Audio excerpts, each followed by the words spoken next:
y les presento con mucho gusto al expositor, al doctor Alejandro Sánchez Rodríguez, de quien me voy a permitir leer una breve reseña curricular. Es contador público y licenciado en Derecho por la Universidad Popular Autónoma del Estado de Puebla, doctor en Ciencias de lo Fiscal por el Instituto de Especialización para Ejecutivos, cuenta con un diplomado en Impuestos y Aportaciones de Seguridad Social por la Universidad de las Américas, también con un diplomado en Finanzas Corporativas por la Ibero, y es maestro en Derecho Fiscal por la Benemérita Universidad Autónoma de Puebla, maestro en Derecho Constitucional y Amparo por la misma universidad, socio de MG, Centro Especializado en Asesoría, Capacitación e Investigación Fiscal SC, es asesor en diversas empresas, catedrático de la UAP en la Facultad de Contaduría Pública, catedrático a nivel licenciatura y maestría en diversas instituciones desde hace más de 20 años, expositor en temas fiscales en diversos colegios de contadores, miembro del Colegio de Contadores Públicos del Estado de Puebla, y es también cotitular del programa de radio Magister Dixie, que se transmite a través de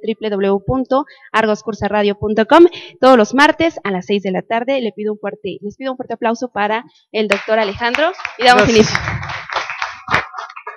Bueno, entonces el tema de hoy es liquidaciones y finiquitos, ¿sí?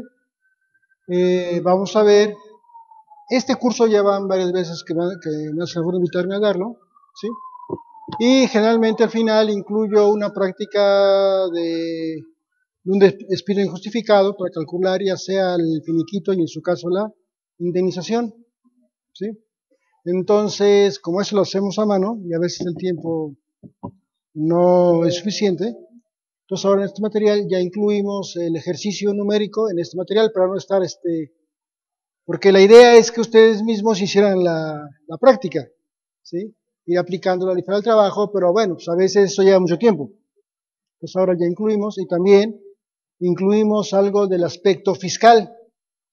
En que la ley de renta señala que cuando un trabajador es separado del trabajo, pues hay que pagarle probablemente su indemnización, los 20 días, prima de antigüedad. Entonces también señala la ley de renta que el empleador debe de calcular la retención, ¿no? El impuesto sobre la renta. Esa parte también, parte de ello también lo incluimos ya en este material, ¿sí? Entonces quisimos hacer ya un material donde conjuguemos la parte laboral con la parte fiscal, ¿sí? Bien. Ahora, todos, no, hay un solo. Todos son contadores o están en la parte fiscal contable o están inmersos en la parte de recursos humanos. ¿Está recursos humanos? Correcto, muy bien. Pero sí, ustedes no ven la parte fiscal, eso la ve el contador. Bueno, a ustedes les compete la parte laboral nada más. Bueno, los demás sí están inmersos en la parte tanto laboral como fiscal. O sea, se la hacen de tocho morocho en la empresa. Y ahora es así, ¿verdad? Hay que saber de todo, hasta ingeniero en sistemas hay que ser ahora, ¿no? Hay que ser laboralista, hay que ser fiscalista, hay que ser contador, ¿sí? Hay que hacer de todo. Bueno, muy bien. Entonces, es liquidaciones y finiquitos. Bien, vamos a empezar con unas generalidades al respecto del contrato, ¿sí? ¿Quiénes son sujetos del contrato? ¿Sí? Entonces, los titulares, en este caso la facultad jurídica, que nace de un contrato, desde luego, de tipo laboral, ¿sí? Un contrato laboral a fin de exigir el cumplimiento de las obligaciones que se desprenden en el mismo contrato. En ese contrato es bilateral, ¿sí? Entonces, son dos partes. Por una parte el trabajador y por otra parte el empleador, ¿sí? Bueno, cuando la ley federal del trabajo, la ley de renta, la ley del seguro social, hablan de trabajador, ¿sí? De manera supletoria, donde acudimos, o de patrón, a la propia ley federal del trabajo, ¿sí? Que en su artículo 8, ¿sí? De la propia ley federal del trabajo, define lo que es un trabajador, ¿sí? Un trabajador siempre va a ser una persona física, desde luego, ¿no? Que Y la característica de este tipo de contratos es que la prestación es una prestación personal de carácter ¿qué? Subordinado. Siempre vamos a hablar aquí de una subordinación. ¿Sí? Porque un trabajo personal de manera independiente o profesional, nada que ver con el tema del día de hoy. ¿Sí? Es otra cosa muy aparte. Entonces, el artículo 8 define al trabajador como una persona física que le presta un servicio personal subordinado a otra persona física o a una persona moral. Obviamente a cambio de una remuneración, de una retribución, del salario. ¿Sí? Bueno, entonces, el trabajador realiza una actividad de carácter meramente personal. ¿Sí? Ese trabajo que presta o esa prestación del servicio personal subordinado que presta el trabajador, la realiza por cuenta de otra persona. ¿Sí? Y la característica esencial que no puede faltar en ese tipo de temas es que debe de existir siempre una subordinación. ¿Sí? Característica esencial para hablar de un trabajador. Y se obliga a todo esto a través de una relación contractual. Bien, ahora, a su vez el artículo 10 de la misma Ley Federal del Trabajo nos dice que es un patrón. ¿Sí? Entonces un patrón puede ser persona física o puede ser persona moral. ¿Sí? A su vez este patrón es el receptor, ¿sí? De los servicios personales subordinados. ¿Sí? Entonces dice aquí, define como la persona física o moral que utiliza los servicios ya sea de uno o de varios trabajadores. ¿Sí? Entonces contrata los servicios de uno o más trabajadores a cambio, desde luego, a cambio de una retribución, ¿no? O de un salario. ¿Sí? Bueno, ahora vamos a hablar ya del contrato de trabajo donde, ¿sí? Participan, es bilateral, el trabajador y el patrón. Entonces, para dar una definición un poquito doctrinaria de un jurista argentino que se pida Pozzo, entonces él dice, bueno, no es la gran ciencia, ¿no? Contrato de trabajo es aquel por el cual una de esas partes se obliga a trabajar en condiciones, y otra vez resaltamos la característica esencial, subordinación o dependencia de otra. ¿Sí? Obviamente, mediante el pago de una remuneración, retribución, salario, como le queramos llamar, ¿no? ¿Sí?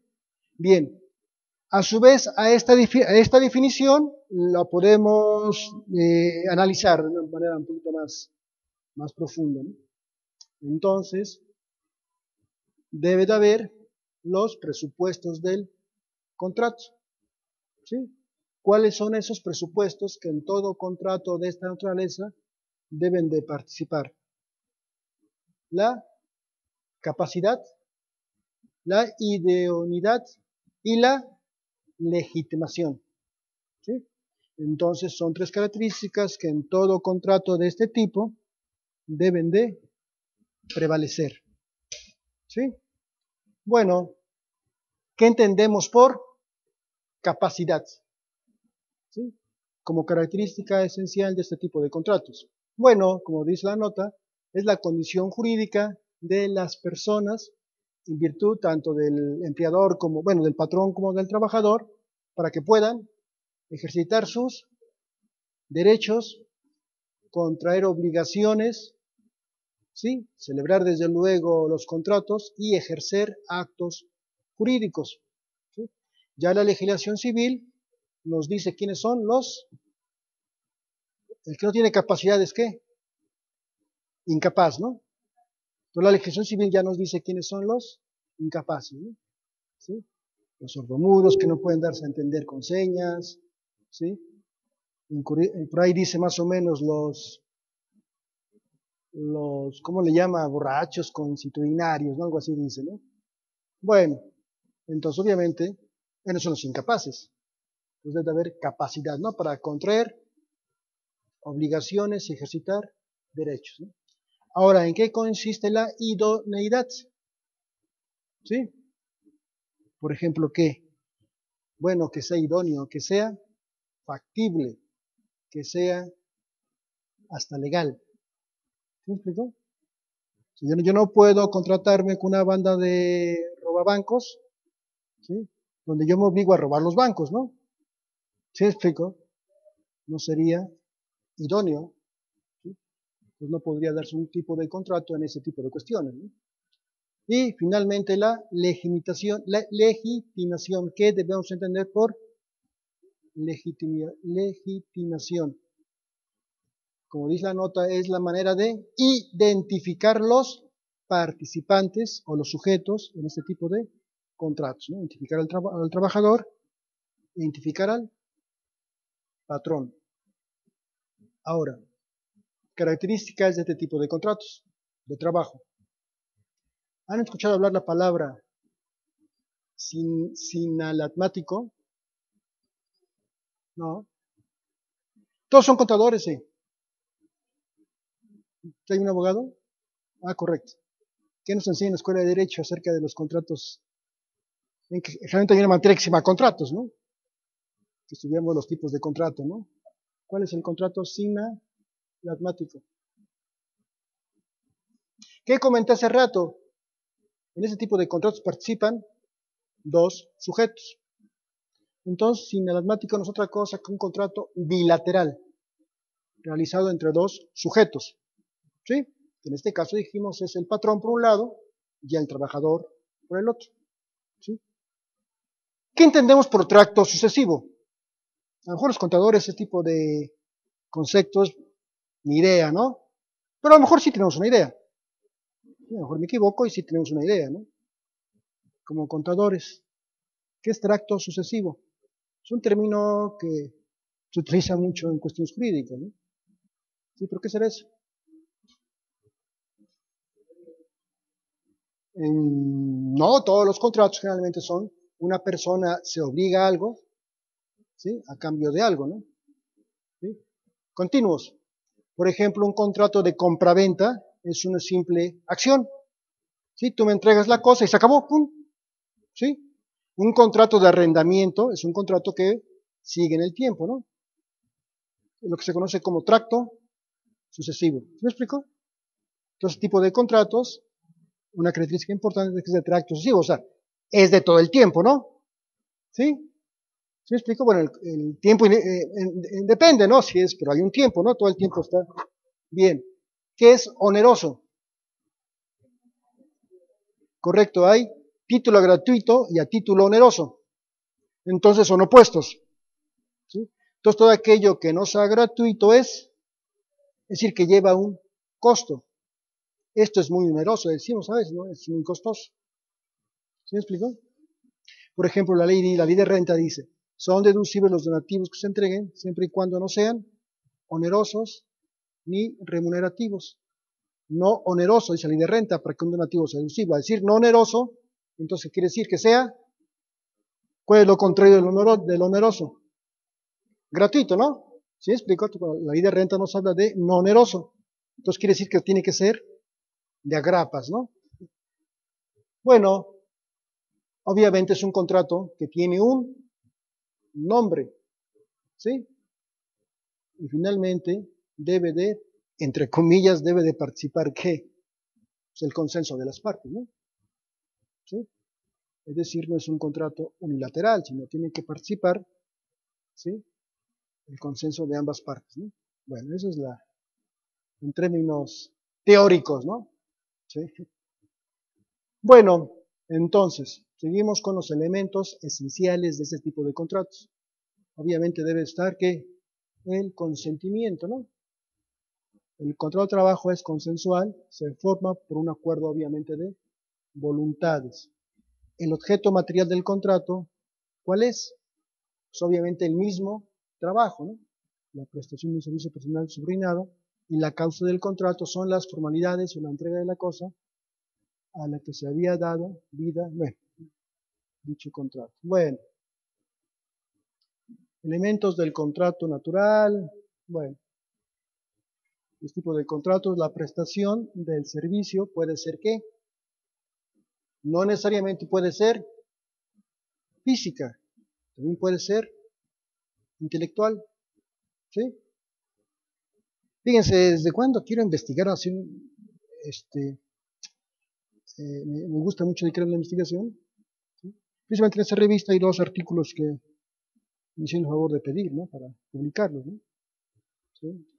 Entonces, cuando la ley de renta habla de sueldos y salarios, ¿sí?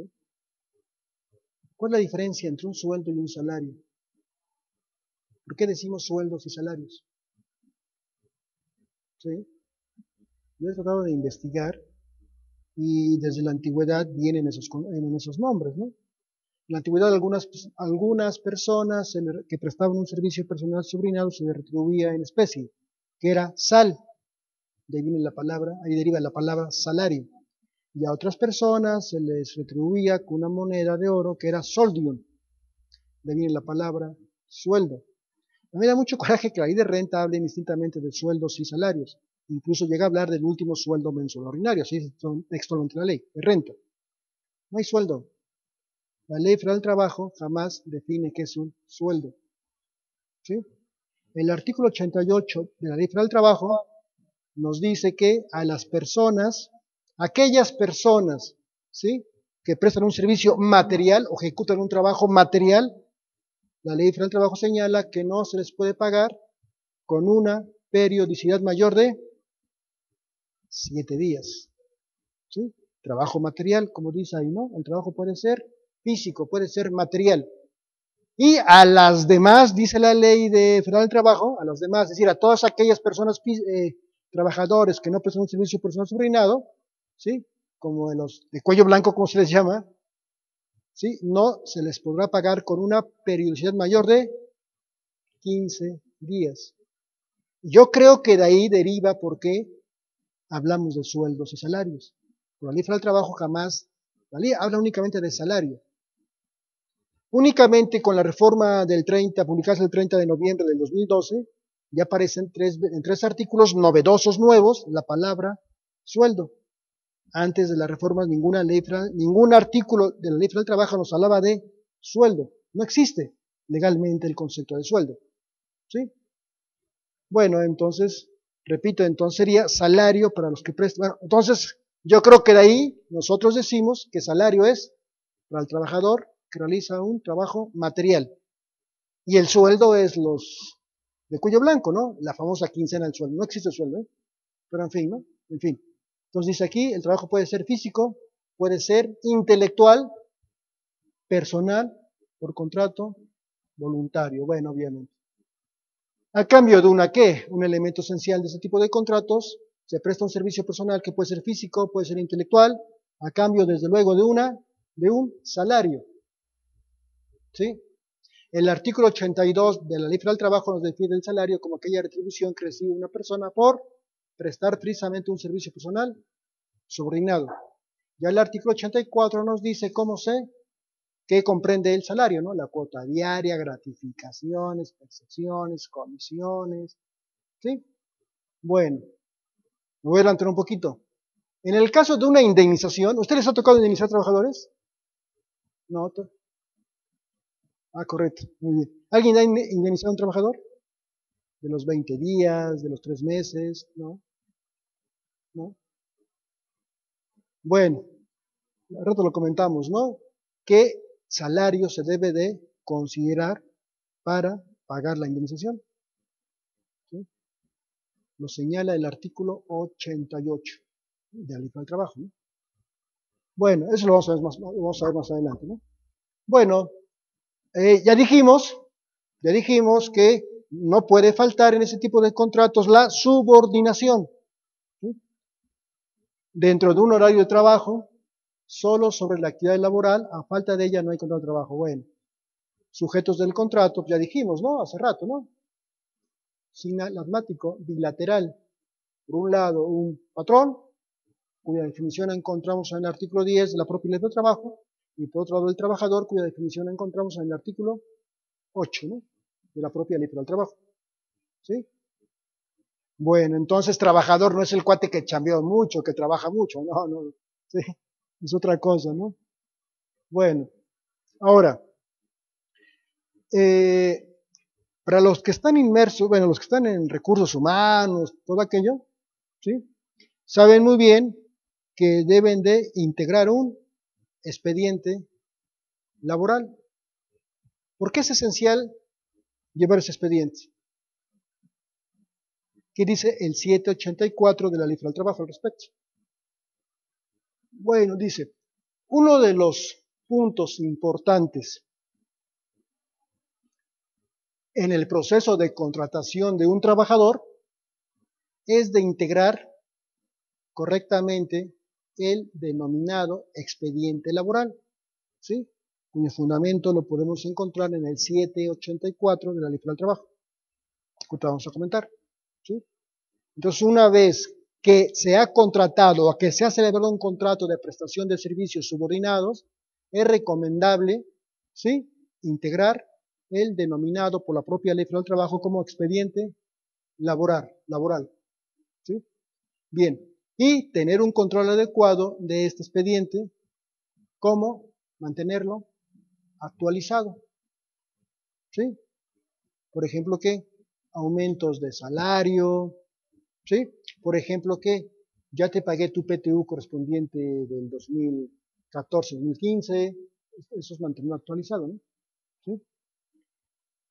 Dice, con toda la información del empleado, podrá ser necesario ante una situación, ¿por qué? Porque puede ser necesario, puede ser un elemento importante para una situación, para un conflicto, ¿no? Situación aclaratoria o de requerimiento, es decir, la Junta de Conciliación y Liquidación, ¿no? Bueno, dice, la integración de este expediente laboral, ¿sí?, es un proceso en el cual se deben, ¿qué? Uno, recabar todos los papeles como acta de nacimiento, comprobante domiciliario, CUR, RFC, número de registro ante el Seguro Social, entre otros, ¿no? Del trabajador. ¿Qué otro? Preferentemente en forma cronológica, ¿no? Cuidando detalles y requisitos para evitar o prevenir contingencias futuras, ¿no? Y siendo el inicio de la relación laboral el mejor momento para empezar a integrar este expediente, ¿sí? Dice, ¿por qué? En el caso del término de una relación laboral, ¿sí?, se deben de recabar, en su caso, la carta de renuncia y desde luego cualquier otro documento que acredite, ¿sí?, que sea efectuado cabalmente la liquidación laboral, ¿sí? ¿Para qué? Para evitar, como decía hace rato, bueno, como decía en la lámina anterior, contingencias ante la, bueno, esa JCA es Junta de Conciliación y Arbitraje, ¿no? Ahora, ¿por qué? Porque para tales efectos, el artículo 184 de la propia Ley Federal del Trabajo, obviamente ese LFT, pues, Ley Federal del Trabajo, ¿no? ¿Sí? Establece lo siguiente. Fíjense lo que dice. Fíjense. La Junta examinará de la carga de la prueba al trabajador cuando por otros medios esté en posibilidad de llegar al conocimiento de los hechos. Y para tal efecto, la Junta va a requerir al patrón para que exhiba los documentos que de acuerdo con las leyes tienen la obligación de conservar en la empresa. Bajo el apercibimiento, bajo la amenaza o la apercibimiento de no presentarlos, se presumen ciertos los hechos alegados por el trabajador. No. Ahí me liquidaron, pero dicen que tenía yo 7 años de antigüedad, cuando realmente tenía yo 15 años. ¿Cómo lo compró el trabajador? No sé, para eso tiene el expediente el patrón, ¿no? ¿Sí? Por eso tiene el expediente laboral el patrón. ¿Qué dice la ley? Si el patrón no exhibe ese expediente, entonces se presumirá que el trabajador efectivamente tenía 15 años y no 7. ¿Sí me explico? Entonces, una vez que hay una contratación de un trabajador, ¿sí? Es recomendable, como dicen las láminas, luego empezar a integrar su denominado expediente laboral, por lo que establece el 784 de la propia Ley del Trabajo, ¿sí? Bien, dice, en todo caso, corresponderá al patrón, dice la ley, probar su dicho cuando exista controversia sobre, ¿sí? Dice el 784, en todo caso le corresponde probar al patrón cuando haya una controversia sobre fecha de registro de ingreso del trabajador, perdón, antigüedad del trabajador, falta de asistencia del trabajador, ¿sí? Todo esto le compete demostrarlo al patrón. Entonces, si el patrón no lleva el expediente, ¿sí? Este expediente laboral, entonces si el trabajador dice, yo llevo 20 años, entonces se presumirá, de acuerdo a este artículo, a este numeral, de lo que dice el trabajador, se presume cierto cuando el patrón no lleve el expediente y por lo tanto no puede exhibir estos elementos ante una contingencia que esté ventilando ante el tribunal, perdón, ante la junta, ¿no? ¿Sí? Vamos a leerlos, a ver, fecha de ingreso del trabajador, antigüedad del trabajador, falta de asistencia del trabajador, causa de rescisión de la relación de trabajo, ¿sí? Terminación de la relación con el trabajo por obra o tiempo determinado en los términos del 37 y 53, constancia de dado aviso por escrito al trabajador en la fecha y causa de despido, el propio contrato de trabajo que estamos comentando, ¿qué más? Duración de la jornada de trabajo, pago de días de descanso y obligatorios, disfrute y pago de las vacaciones, pago de la prima dominical, vacacional de antigüedad, monto y pago del salario, pago de la participación de los trabajadores en las utilidades, ¿sí? Ahorita que está de moda el tema, ¿no? ¿Sí? Incorporación y aportaciones al INSS, al fondo, bueno, al Infonavit y el sistema del ahorro para el retiro. ¿Sí más o menos? Queda integrar su expediente laboral pensando como patrón, obviamente, ¿no? Sí, y hay que poner atención en lo que dice el 184 acerca de este expediente laboral. ¿Sí? Bien, para que el patrón esté en condiciones de dar cumplimiento a las disposiciones legales y fiscales que regulan la relación del trabajo, es recomendable que se complete el expediente, ¿sí?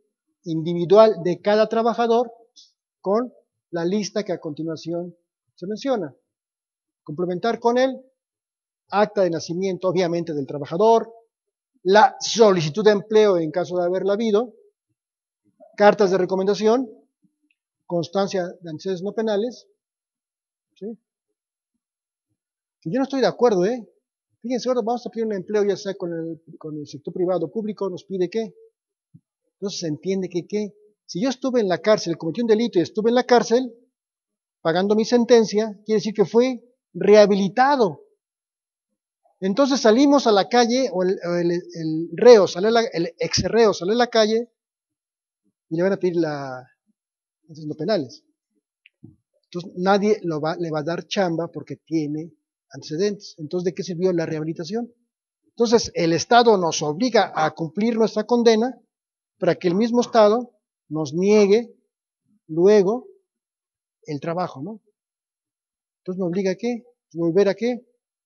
Pues a delinquir en su caso, ¿no? No puedo encontrar un trabajo, ¿sí? Obviamente un trabajo lícito, porque no me lo van a dar, porque yo no tengo el antecedente de carta de antecedentes penales, ¿no? No estoy de acuerdo con eso, pero en fin, ¿no? Ven que ya todo el mundo, empezó el gobierno empezó, sobre todo el estatal, ¿sí? Ahora ya cualquier empresa ya te pide, cualquier empresa privada, ¿no? Ustedes esa carta, ¿no? Bueno, a lo mejor tendría cierto sentido, ¿no? Pero si alguien va, perdón, más o menos en qué giro manejan ustedes, o en qué, correcto. Ah, correcto. Entonces, si un vendedor, bueno, va a pedir trabajo de vendedor, ¿no le piden la carta? Ah, qué bueno. Ah, correcto, muy bien. Pero si el vigilante. Ujú.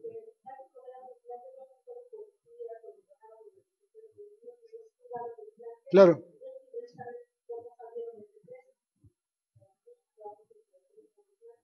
Ah, muy bien. Ujú. Correcto. Bueno, ahorita rapidito me acordé, yo estuve en ILSA hace muchos años, y cuando ingresé, algo real, estoy hablando hace muchos años, ¿no? Yo creo que ninguna empresa en México hace eso. Me dijeron, a ver, como eran moralistas, ¿no? Dicen, a ver, su papá tiene padres, están divorciados, viudo, ¿no? Mi papá es viudo, y se volvió a casar, ¿no? Y ponen referencia, pues la alaban a referencia, les hablaron, para ver si efectivamente mi papá era viudo y se ha vuelto a casar. Porque si mi papá hubiera sido divorciado y se vuelve a casar, no me dan la chamba. A ese grado llegaba. ¿Sí? A ese grado llegaba. Si hubiera padres divorciados, no me daban la chamba. ¿Sí? Entonces era. O bien, tenía yo un cuñado. ¿Dónde trabaja su cuñado? Pues en tal empresa.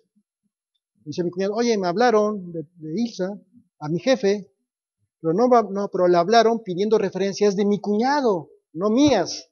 ¿Cómo se comporta el cuñado? ¿Es honesto? No sé, ¿no? O sea, hasta pedían referencias de los familiares, ¿eh? Algo que nunca he visto en ninguna empresa. Pero en fin, ¿no? Ahorita me acordé de esa anécdota, ¿no? Bueno, seguimos, ¿no?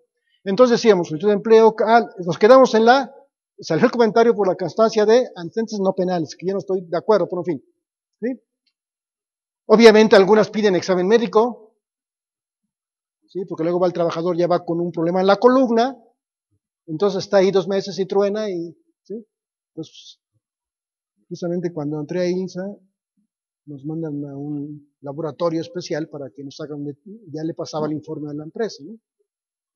Bueno, aviso o constancia de inscripción ante el Registro Federal de Contribuyentes y obviamente el alta ante el INSS, ¿sí?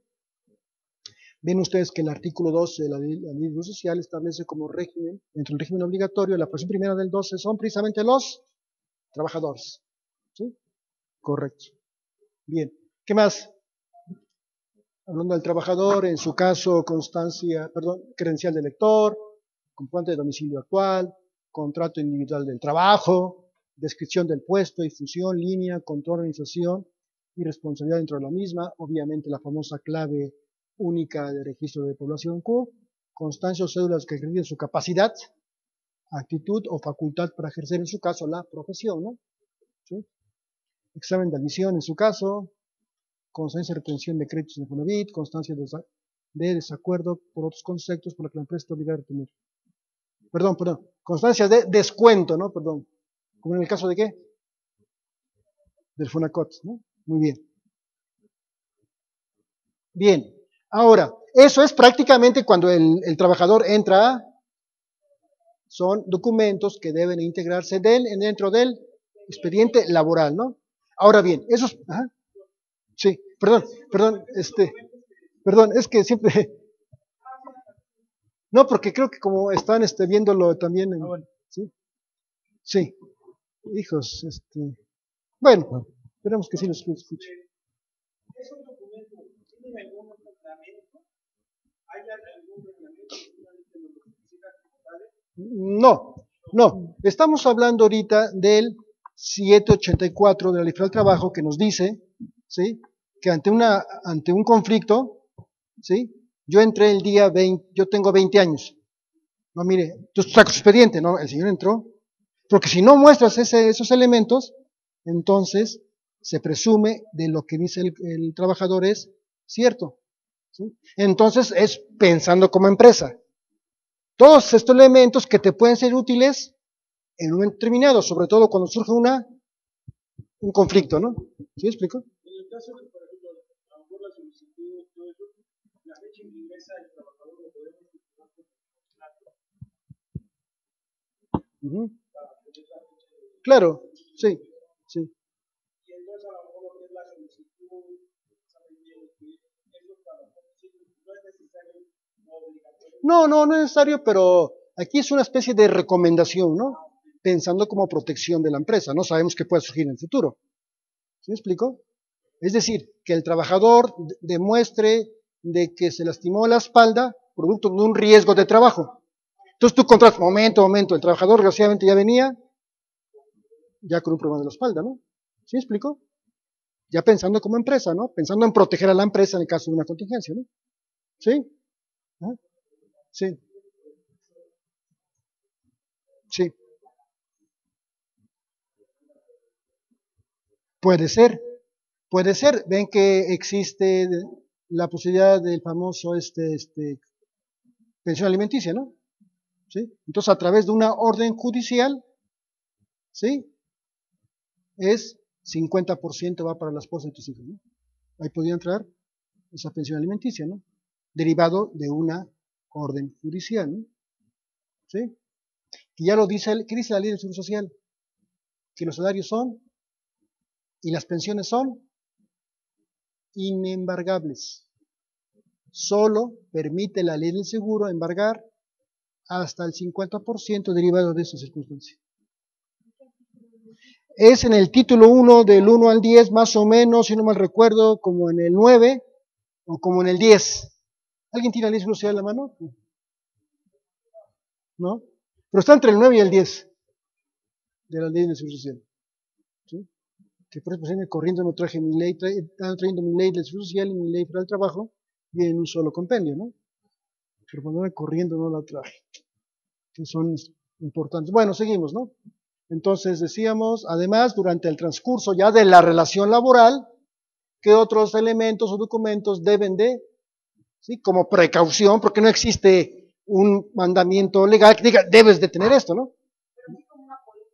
Ah, claro, claro, sí, sí, como precisamente para los que trabajan en recursos humanos, ¿no? ¿Sí? ¿Me explico? ¿Sí? Porque luego el recursos humanos está 3, 4 años y se va. Y luego le espina al trabajador y ya ni que sabe cuándo entró, pues quién sabe. El que lo contrató ya no está. Ya lo sacaron también, ¿no? No me refiero a ustedes, ¿eh? Me refiero en términos genéricos, ¿no? Entonces queda un antecedente, queda una constancia, ¿no? En ese expediente, ¿no?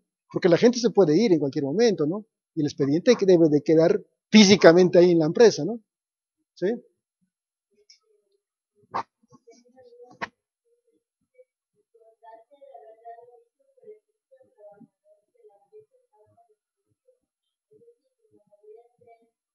Sí. Sí, sí, sí. Eso está perfectamente reglamentado en la propia ley del trabajo. Tú cuando despides a un trabajador, obviamente de manera justificada, sin responsabilidad para el patrón, ¿sí? Que más adelante vamos a ver en qué casos yo me puedo separar sin responsabilidad para el patrón y en qué casos tú puedes despedir a un trabajador sin responsabilidad para el patrón, así despido justificado, ¿sí? Entonces dice, tienes que darle una constancia y decirle por qué lo estás despidiendo, ¿sí? Eso lo ordena la propia ley de trabajo. ¿Sí me explico? La propia ley de trabajo dice cuando el trabajador se niega a recibirlo, entonces vas a la Junta de Conciliación. ¿Sí me explico? Pero sí estás obligada por ley, ¿eh? ¿Sí? Estás obligada por ley. ¿Sí? Bien. Entonces, seguimos. Entonces, certificados de incapacidad médica, modificaciones y cambios de salario, modificaciones y autorizaciones de contrato de trabajo, actas administrativas, en su caso. ¿Por qué el salario es importante? Ah, porque comentamos que para una indemnización vamos a tomar, sobre todo la llamada indemnización condicional de 3 meses, como base el salario. ¿Cuál salario? El que indica el artículo que dijimos hace ratito. 88. ¿Sí me explico? Entonces, yo le indemnizo al trabajador tomando como salario 100 pesos. Espérate, manito, yo ganaba 180 pesos. ¿Sí?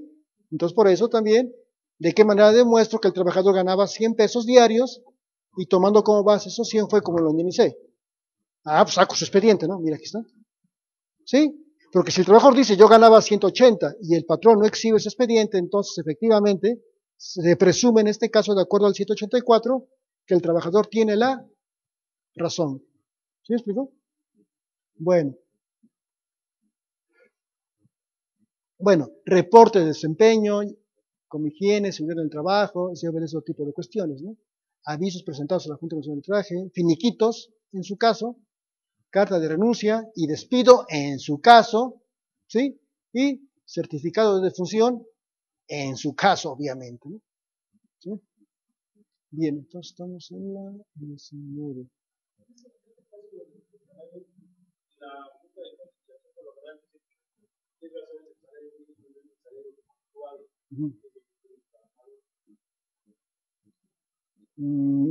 No, vamos a ver más adelante que para efectos de una indemnización, si insisto, el artículo 88 te dice qué es salario, o cómo es un salario integrado.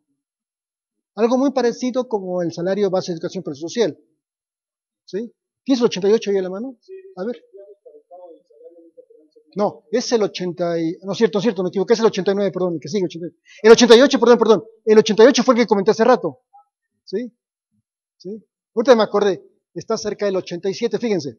Ahorita me acordé, yo como me dedico mucho a dar clases, a mí me gusta estudiar la ley, ¿sí? Les digo a los alumnos de bisturí, con bisturí. ¿Qué es eso? Me preguntan. Bisturí es cortar palabra por palabra, ¿sí? Porque si leemos de corridito, muchas veces no entendemos el concepto. Por ejemplo, se me acaba de ocurrir, ¿no? Un texto cerquita que es el 87. ¿Cuál es el último? El 87 es el que habla de la gratificación anual o del llamado aguinaldo, ¿sí? Es un derecho que tienen los trabajadores en los términos del artículo 87. Ahora bien, de acuerdo a la propia 87, ¿cuál es el último día que dice la ley para entregar ese aguinaldo a los trabajadores? ¿No? Fíjense, todo el mundo dice 20, todo el mundo dice 20, ¿sí? Dice, pero como la ley dice 20 de diciembre y leemos de corridito, entonces el cerebro capta 20 de diciembre. Pero si lo leemos con bisturí, ¿qué dice? Ya que estamos cerquita, de favor. ¿Queda claro? Deberá pagarse antes del día 20. Entonces, ¿cuál es el último día? 19. Por ejemplo, lo que pasó en diciembre, en el radio decía un spot de la Secretaría del Trabajo y Previsión Social. Oye, trabajador, de acuerdo a las leyes, tienes derecho a recibir tu aguinaldo y lo tienes que recibir a más tardar el 20 de diciembre. Digo, qué brutos, hasta esa gente se va con la finta, ¿no? ¿Sí me explicó? Entonces siempre tomo como ejemplo ese 87, ¿no? Cuando leer con palabra por palabra, ¿no? Es decir, con bisturí. ¿Sí? Bueno, el 88 fue el que comenté hace rato, ¿se acuerdan? De que el salario tiene que pagarse, perdón, a los trabajadores que ejecutan un trabajo material no se les puede pagar con una prisión mayor de 7 días. Y a los demás, 15 días, pero nunca nos habla de sueldo, nos habla únicamente de salario. ¿Sí me explico? Es el 88. Y luego, yo hacía referencia, entonces es el 89. ¿Qué fue? ¿Un favor qué hizo el 89?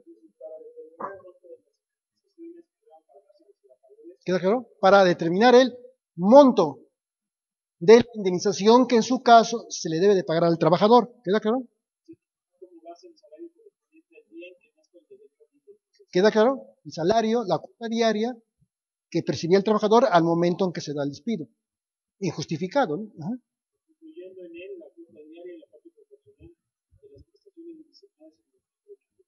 ¿Queda claro? Las partes proporcionales, ¿cómo de qué? Aguinaldo, ¿qué más? Prima, vacacional, no, utilidades no. No. Utilidades no es la utilidad es en el caso de que haya utilidad, ¿sí? Pero no es de cajón. Las de cajón son básicamente dos, mínimas de ley. El aguinaldo y la prima vacacional, ¿no? ¿Sí? Entonces tienes que integrar el salario de esa manera. En la cuota diaria más las partes proporcionales. ¿Sí más o menos? ¿Cómo se integra? Bueno, cómo, yo creo que al intermedio, porque si no, ¿sí? Bueno, muy bien. Ahora, entonces, bueno, dice finalmente, se prueba en caso de demandas laborales que se efectuaran los pagos a los trabajadores en tiempo y forma, con la integración de este expediente, con los elementos que deben integrar este expediente, ¿sí? Se crea con ello que, ¿cuál es la idea? Pensando como patrón, seguridad y certidumbre para el patrón, ¿no? ¿Sí? Bueno, nómina. Un aspecto importante, tanto para efectos de la ley del impuesto sobre la renta, del INSS y del Infonavit, ¿sí? Por ejemplo, ¿se acuerdan en qué artículo de la ley del Seguro Social encontramos las obligaciones de los patrones?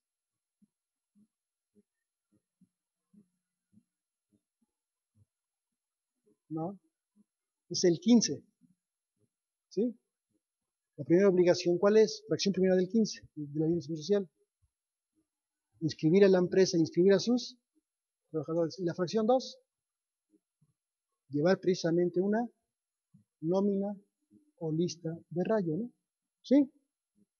Bien, entonces, ya entró la ley de renta, dentro del capítulo 1 del título 4 de los ingresos por la prestación de un servicio personal subordinado, prácticamente en el artículo 99 de la ley de renta encontramos las obligaciones de los empleadores, ¿no? Para efectos del ISR. Entonces dice el apunte, un aspecto importante para efectos tanto de la ley de renta, del impuesto a la renta, el mismo INSI y el Infonavit, así como para cuestiones de carácter laboral, desde luego, ¿sí? Misma que resulta de gran importancia, es la de comprobar que se le ha dado cabal cumplimiento a la obligación de pagar al trabajador las remuneraciones y prestaciones que en su caso tenga derecho de percibir. ¿Sí? Ahora bien, para comprobar dichos pagos y prestaciones otorgadas, se requiere contar, por ejemplo, con recibos de nómina proporcionados a los trabajadores.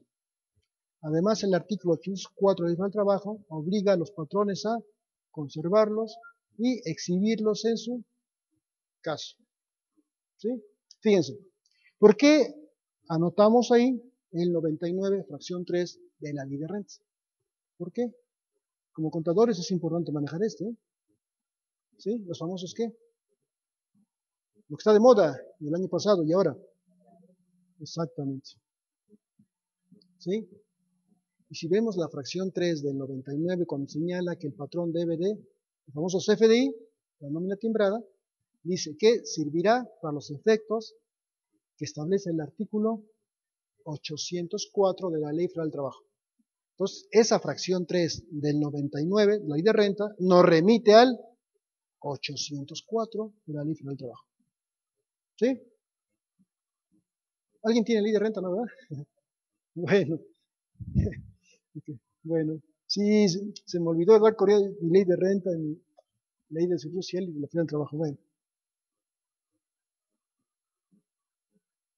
bien, ese recibo de nómina, por lo tanto, se le debe de entregar físicamente al trabajador al momento en que se le está pagando su remuneración, ¿no? ¿Sí? Para que lo firme y por este medio comprobar que el trabajador ha recibido su respectiva retribución, ¿no? ¿Sí? Este recibo deberá cubrir este recibo deberá cubrir el mismo periodo que se le está pagando al trabajador, que puede ser ¿qué? Semanal, quincenal, en su caso mensual, aunque lo veo difícil porque la Ley Federal del Trabajo señala que trabajo a los trabajadores que ejecutan un trabajo material semanal, 7 días, y a los demás 15 días, ¿no? Pero en fin, para que la nómina satisfaga los requisitos que marcan los diferentes ordenamientos. Cuando hablamos de diferentes ordenamientos nos referimos a la ley de renta, a la ley del Seguro Social, al Infonavit y obviamente en lo que respecta a lo que ordena la Ley Federal del Trabajo, ¿no? Diferentes ordenamientos aplicables debe contener por lo menos lo siguiente. ¿Qué debe contener por lo menos? Datos del patrón, ¿sí? Como son nombre, razón o denominación social. No es lo mismo denominación que razón social, son unas cosas diferentes. ¿Sí? ¿Qué otro? Registro patronal, tanto del INSS como del Infonavit. Por lo menos esos datos debe contener la nómina en lo que respecta al patrón. En lo que respecta al trabajador, pues obviamente su nombre, su RFC, su clave único de registro de población, su número de seguro social, departamento de la empresa en que labora, puesto que desempeña dentro de la empresa y obviamente su cuota diaria que esté percibiendo. ¿Qué más? Salario base de cotización, ¿sí? Que prácticamente todo integra el salario, salvo los excluyentes que señala el artículo 27 de la ley del Seguro Social. ¿Sí? Datos de la nómina en sí, periodo que obviamente abarca el pago, semanal, quincenal, decenal, docenal, ¿sí? Fecha de pago obviamente, el número de días laborados o días del periodo y en su caso las inasistencias por parte del trabajador, ¿no? Datos de pago, ¿como cuáles? Remuneraciones con su monto correspondiente, deducciones con su monto correspondiente, ¿sí? Te pagué horas extras, te pagué tu comisión, te pagué tu salario en las partes de en la parte de las percepciones. Y en la parte de las deducciones, generalmente, ¿qué viene? El ISR retenido, el INS que le corresponde pagar al trabajador. En su caso, préstamos, cuotas sindicales, Infonavit, ¿sí? Bien, entonces la parte de las percepciones y el otro la parte de las deducciones, ¿no? ¿Qué, perdón? ¿Del Seguro Social? Sí, el artículo 27 te dice o sea, prácticamente todo lo que se le recibe el trabajador forma parte del salario base de cotización y te maneja menos estos, lo que son los llamados excluyentes, ¿no? Los instrumentos de trabajo, las horas extras, ahí te dice algunos, ¿no? ¿Sí? Sí, ¿sí me explico? Eso es para efectos de cómo integrar el salario base de cotización. O sea, nos dice una serie de factores o elementos que no integran, son excluyentes, ¿no? ¿Sí? Que seguramente debe de haber otros cursos aquí mismo donde se habla de ello, ¿no? De cómo se integra, que es interesante, cuando hablamos de salario, puede haber salario fijo, puede haber salario variable y puede haber salario mixto, ¿no? Entonces imagino que debe haber cursos aquí mismo donde se ve cómo se integra el salario en esos casos, ¿no? Bien, bien, seguimos entonces con... aquí viene algo importante, ya vamos a entrar un poquito más en materia, ¿no? Ya que el tema del día de hoy es finiquitos y liquidaciones, ¿no? Bien, confundimos mucho, ¿no? ¿Cuál es la diferencia entre un finiquito y una liquidación?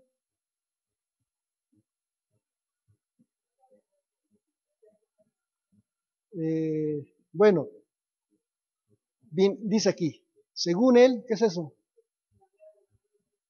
Ajá, diccionario de la Real Academia Española, ¿no? Entonces acudimos a ese diccionario y nos dice, finiquito viene de finiquitar, ¿sí? Es decir, saldar o terminar una cuenta. Saldar o terminar una cuenta. Por tanto, se deduce que procede pagar el finiquito en los casos de renuncia. ¿Sí me explico? Si yo renuncio el día de hoy, que estamos a fines de mayo, ¿sí? ¿Qué me tiene que pagar? Mis partes proporcionales. Prima de vacacional, aguinaldo, habría que ver si tengo derecho a prima de antigüedad. ¿Sí me explico? ¿Qué es el finiquito? ¿Sí? Entonces, cuando hay una renuncia, obviamente voluntaria por parte del trabajador, no lo van a indemnizar porque no lo están corriendo de manera justificada, pero sin embargo eso no quiere decir que no tenga derecho a sus partes proporcionales que ya ha generado por lo menos de enero, ¿sí? A mayo, ¿no? ¿Sí? ¿Sí? Que no sería pregunta de enero. Bueno, luego platicamos de eso. Hay un ejemplo, ¿no? Terminación de la relación laboral. Yo te contraté por obra. ¿Sí me explico? De un año de chamba, nada más. Que acabó el año, entonces manito, pues te doy tus, ¿sí? Por eso, ya no sé, ahora, pero antes era muy común que las empresas liquidaban a los trabajadores cada mes, ¿no? Ahí te va tu parte, te doy tu salario mensual, más tu parte proporcional. ¿Para qué? Para evitar que haya antigüedad, ¿no? ¿Mm? Yo digo que no, ¿eh? Ya no, me pregunto si todavía existe. Antes era muy común. Ahora ya no sé si ya, ahora son 6 meses. Bueno, no. Ahora ya hay que tomar en cuenta, yo creo que ya no es tan legal porque precisamente con las reformas publicadas el 30 de noviembre del 2012 a la Ley Federal del Trabajo, ¿sí? Fueron incorporados, creo que son los artículos 12, 12A, 12B, 12C, en la Ley Federal del Trabajo, para el famoso, ¿cómo se llama? Periodo de prueba, ¿no? Ya quedó reglamentado ese tipo de cuestiones, ¿no? Entonces, bueno, habría que ver si es legal, ¿no? Ya no sé si lo siguen acostumbrando. Hace años era muy común encontrar eso, ¿no? Que yo creo que era ilegal, ¿no? Pero en fin, ¿no? Bueno, a ver, entonces procede el finiquito en los casos de renuncia, terminación de la relación laboral y rescisión por causa justificada sin responsabilidad para el patrón. Seguramente ustedes conocen la ley del trabajo, pueden citar 3 razones de despido justificado y por lo tanto sin responsabilidad para el patrón. Muchas veces el problema es probarlo, ¿no? Que el cuate llegó a chambear, ¿qué? ¿No? Que de manera intencional destruya o la maquinaria la echa a perder, ¿no? Cuando se agarre a trancazos con otro compañero, ¿no? ¿Sí? ¿Explico? Entonces, cuando hay despido justificado, no hay responsabilidad para el patrón. Eso lo dice el artículo 51 que vamos a ver, ¿no? ¿Sí? ¿Cuáles son las causales de despido justificado sin responsabilidad para el patrón? Entonces, te corro porque llegas borracho, no te voy a indemnizar porque el despido es justificado, pero eso no quiere decir que no tengas derecho a tus partes proporcionales. ¿Sí más o menos? ¿Qué tenés por finiquito? ¿Y en qué caso procedería el finiquito? ¿Sí? Ahora, por lo que el finiquito se integra o se puede integrar por los conceptos siguientes. Salario devengado y obviamente no pagado a la fecha en que se da por terminada la relación laboral, ¿no? O sea, devengado es aquel que ya lo trabajé y ya tengo derecho que me pagues, ¿no? Pero no más pagado, entonces págame cuando me, ¿sí? Parte proporcional del aguinaldo. Ahorita platicamos un poquito del aguinaldo que está en el 87, ¿no? Último párrafo. Parte proporcional de las vacaciones. Artículo 79, último párrafo. En su caso, prima de antigüedad, bueno, si es que procede, en los términos del artículo 162 del trabajo. Y otras prestaciones que estuviesen estipuladas en el respectivo contrato que ya comentamos hace rato, ya sea individual o colectivo. ¿Más o menos? ¿Cómo se integra?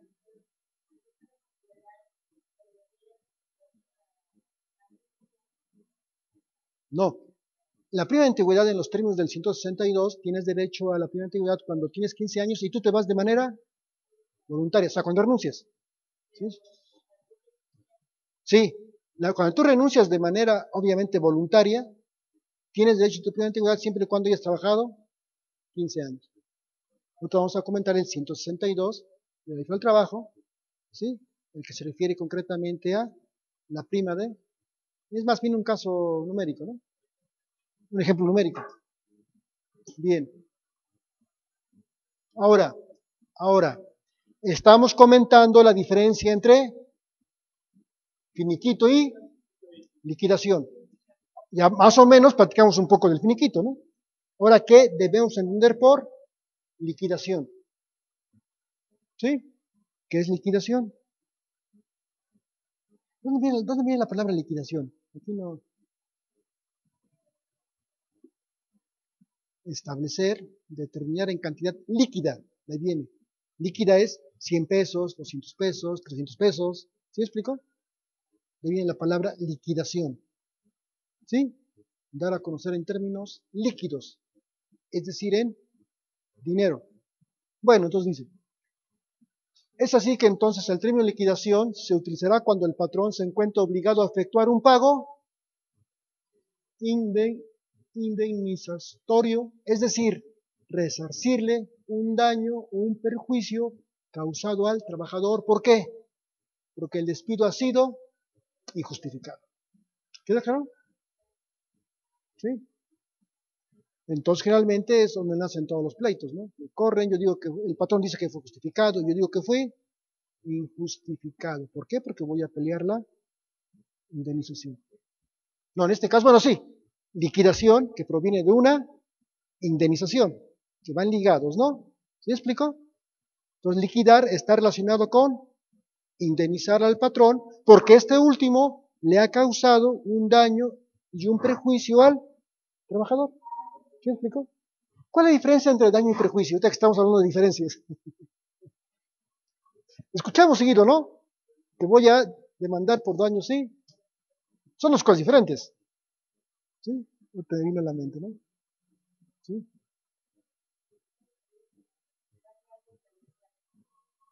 No. Un ejemplo muy sencillo, muy sencillo. Tú manejas un taxi, ¿sí? Te choca otra persona y tú no tienes la culpa. La otra persona tuvo la culpa. ¿Sí me explico? Tu coche sale dañado, es decir, te tiene que pagar daños. ¿Y cuáles son los perjuicios? Como te dedicas al taxi, no puede, el coche va a estar 15 días en el taller, entonces no puedes ganar dinero en 15 días. ¿Sí me explico? Es el perjuicio. ¿Sí más o menos? Sí. Entonces tú me corres, dejo de percibir el salario. Y además dejo de percibir el salario para adelante, porque no tengo chamba. ¿Sí me explico? Entonces primero es un daño que se hace en el momento, y vamos a decirlo de esta manera, el perjuicio sería un daño, pero hacia adelante, ¿no? ¿Sí más o menos? Sí, las consecuencias del daño te traen otro daño. No puedes trabajar tu taxi en 15 días, ¿no? Entonces lo que se conoce como perjuicio. Entonces te voy a demandar por daños y perjuicios, ¿no? ¿Sí?